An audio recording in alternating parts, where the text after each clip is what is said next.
Hi, BBC News. This is Priyanka.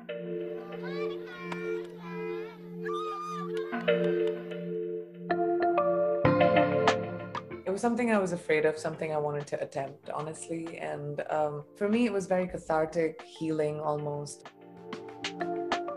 I've had such a crazy sort of life with, multiple continents that I work in, that when I was home for 6 months, I had the ability to really like dig deep and think about what I was writing and the tone that I wanted.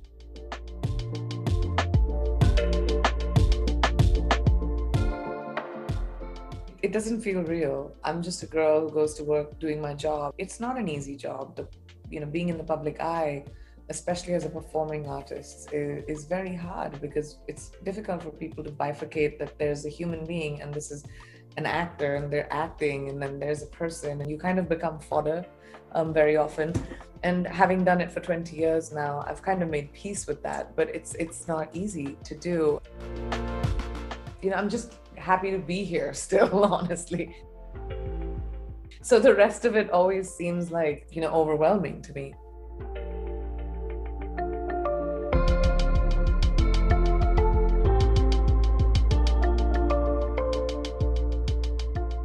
I mean, a friendship is crucial.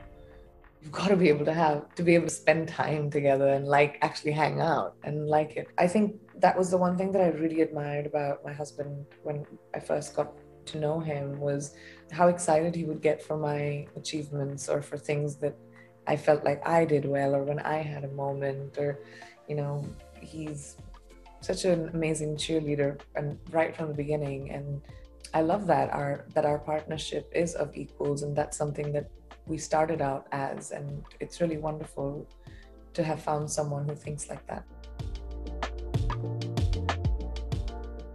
I've been here since November, and I've been in the lockdown since November, but the UK government allows for TV and film shoots, which is why we're here. I just finished filming a movie, and now I'm filming a TV show. So the only thing I do is I go to set and I come back, and I go to set and I come back. And that's so unlike the London experience, because I mean, it's London, you go out every night, you go to the shows and meet people and different foods, and now it's just Deliveroo and me.